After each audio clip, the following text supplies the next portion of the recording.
A long time ago, the show went short, and Eddie came out, he saved the show. Saturday Night Live was on the brink of collapse when the core cast walked out. What'll happen to you? Well, I'll still be here in a supervisor role before I move full-time into wrestling. Leaving to become movie stars, they ghosted a 20 million strong audience which fell to 9 as their careers took off, and they took characters with them.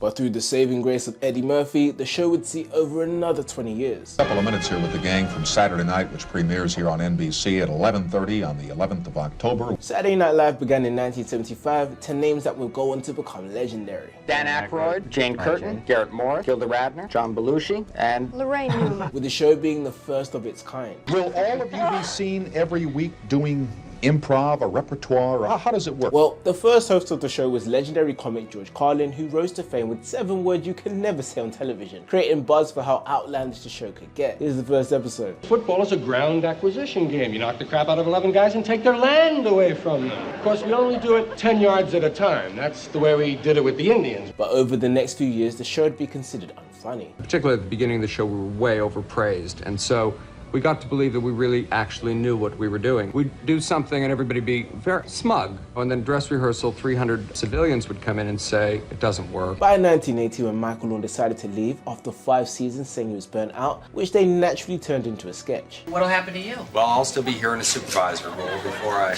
move full-time into wrestling. On top of that, 7 core cast members from Dan Aykroyd to Bill Murray and Lorraine Newman left in the mass exodus of 1980 to pursue film careers, taking the show from 20 million viewers a week to just 9. For this young Cinderella who's come out of nowhere, he's got about 350 yards left. He's got a beautiful backswing. He got all of that one. With a weak cast and Lawn out of the picture, the show was heading towards cancellation as production led by Jane Domenian wasn't landing. You see, Lorne Michaels, the producer of Saturday Night, decided it was time to go on to different things. It took NBC 12 shows to figure out their horrendous mistake, and a month ago they fired Gene. Gene was fired and replaced by Dick Ebersol in 1981, who shoved rising star Eddie Murphy into the limelight. The show would have been off the air if I didn't go back on the show. Eddie Murphy created a string of unforgettable characters like Gumby. Why am I here working with this no-talent, drunken hypochondriac horse? That nag could not get a job on a merry-go-round. And giving us the energy we know him for. I've always wanted to live in a house like yours, my friend. Maybe when there's nobody home, I'll break in. And giving us the energy we know him for. Some woman bought the shirt I was gonna get for the Stevie Wonder concert, and I seen her. She ain't even no small. By 1983, Eddie Murphy took the show back to the highest of heights, pulling in around 15 to 20 million views per episode. Some say it was him alone that people tuned in for. A long time ago, the show went short. Eddie came out, he saved the show. But this wouldn't last as Eddie Murphy dropped his comedy special Delirious in 1983. The ice cream man is coming! The ice cream man is coming!